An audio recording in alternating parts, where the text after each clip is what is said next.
Speaker, and thank you, distinguished colleagues, for this privilege. Mr. Speaker, this bill to amend the CBN centered on 5 things, on 8 areas, but I just want to highlight and rise to pressing need to strengthen governance, autonomy, transparency, and accountability of the Central Bank of Nigeria, particularly in the light of recent national global economic realities. As an apex monitoring authority, the CBN plays a very central role in destabilizing the financial system, ensuring monitoring Honorable colleagues, this is a very important bill. I would like you to listen and also read the lead debate before you. It's a fundamental change to the CBN Act. I need you to read through the debate, please. Thank you. As an apex monitoring authority, the CBN plays a very central role in stabilizing the financial system, ensuring monetary credibility, safeguarding price stability, and promoting public confidence in the Nigerian economy. However, Mr. Speaker and distinguished colleagues, in recent years, ranging from government concern, foreign exchange distortion, monetary policy inconsistent, weak oversight mechanism to challenge weakness around currency redesign and policy communication has exposed a structural gap in the principal act, and that is the essence why this bill is being proposed to amend the CBN Act, first on 8 areas. One, to separate the role of governor and the board of director chairman to avoid concentration of powers and ensure professional oversight. The second aspect this bill helps to ensure is to introduce a single 6 years non-renewable tenure for the governor of the central bank and deputies. The third aspect of this bill intended to provide is to restricting ways and means advances to 10% of the previous year's actual renewal to prevent physical abuse and implementary financing. The fourth aspect is to mandate a uniform exchange rate and prohibit the use of foreign currency for a domestic transaction except authorized areas. The sixth area this bill intends to help in putting our financial stability of this nation is to requiring a 90 days notice, impact assessment, and National Assembly being briefed before any currency redesign and dominization. The sixth aspect this bill helps to occur to ensure that we have a financial stability is to strengthen financial stability oversight, including microprudence tools. Okay, round up. Mr. Speaker and distinguished colleagues, I want you to, if you look into this area, find out that these are the necessary things that is obtainable in other countries that help us to stabilize our CBN agency, being the highest bank, the only bank that has done day-to-day operation. In the light of this, I wish to appeal to you for us to look into this, because Nigeria has made some gains and we want to strengthen the CBN more to do more. I seek your support. Thank you. Thank you very much. Thank you. Is my name. I represent the people of Dogwa Tudunwada Federal Constituency.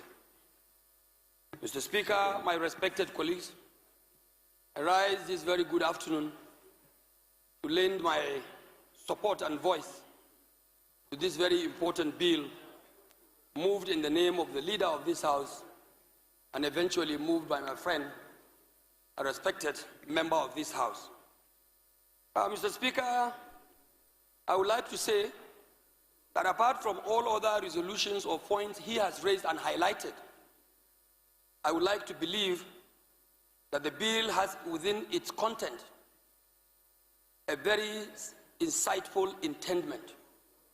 The intendment of the bill, like he rightly said, is to strengthen the institution of the central bank, especially the office of the governor, for the fact that the central bank holds the key not only to the financial engagement or activities of our country, but to a larger extent, the economic activities of our great country. And it is the same virtually in every other economy. Mr. Speaker, honorable members, it is therefore commendable that the mover of the motion said clearly that there is need to strengthen that office as an institution. And I've gone through most of the highlights of the bill. I have not seen where actually the bill is targeting or intending to strengthen or empower an individual. It is, of course, an institutional bill. And I want to take special interest in the fact that I remember when I was the leader of this house in the 9th Assembly, we had a challenge. Suddenly, overnight, the policy makers, and I want to say, without fear of being quoted, policy makers, not even the driver, the leader of the regime, the leader of that government, who was on the driver's seat. It was like a connivance. They suddenly came up with what they call Naira redesign Nigerian Naira, pushing the government to take a policy that was apparently not a popular policy at a time when the nation was facing an election process. This house stood at that time against that thing. Okay. And an ad hoc committee was said to be led by myself to engage and interface with the then President Muhammadu Buhari, which we did. The intention to redesign Naira then, for me, was not a good one. It was in a bad faith. Mr. Speaker, honorable members, I am particularly encouraged that this bill should be passed with the speed of the light because of this very point, that for any process or for any government to undertake any policy of redesign of Naira or change of Naira denomination, it has to have the backing of the institution of the legislature. This was lacking, or is apparently lacking, in the CBN bill today. So the sole intention to bring to this honorable institution, and not with any ulterior motive, to bring these powers to the people of Nigeria that are represented in this chamber, I think is a beautiful one. Whichever government we have at any time in point that wants to redesign Naira or redenominate our Naira note, or to even change whatever as far as Naira is concerned, it has to do that with the mandate of the institution of the legislature that represent the interests of the larger society of our own country. Right. I have seen in this bill that clear intention that there has to be a 90 days notice, and it has to go with the mandate and approval of the institution of the National Assembly. Honorable members, I want to tell you that this is a popular bill. It is intended to strengthen the institution. It has also given back to the people round up, to control not only the currency, but to control our economic process and economic activities in this country. I would like to urge and plead with honorable members that we give this bill a speedy passage. It's going to be in the larger interest of the people of Nigeria and our economy. Thank you, Mr. Speaker, and I thank you, honorable members, for listening. Thank you. Of this bill, say aye. Those against, say nay. The ayes have it. This bill is referred to Committee on Banking Regulations. Most distinguished colleagues, the second order of the day is commencement of debate on the general principles. Sorry, please, clerk, the long title, please. Right Honorable Speaker, honorable members.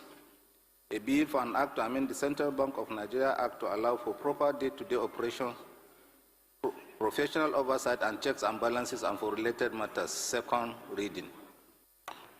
This bill is referred to Committee on Banking Regulations. Honorable Joe, you didn't stand up to bow to the House to thank them. Always remember to be grateful. The second order of the day is commencement of the debate on the general principle of a bill for an act to provide for the establishment of Armed Forces Medical College, AFCOM, and for related matters standing in the name of Honorable Babajimi Benson. Honorable members will record that the bill was read the first time on Tuesday, 18 November 2025. And I invite Honorable Benson to move that the bill be now read the second time.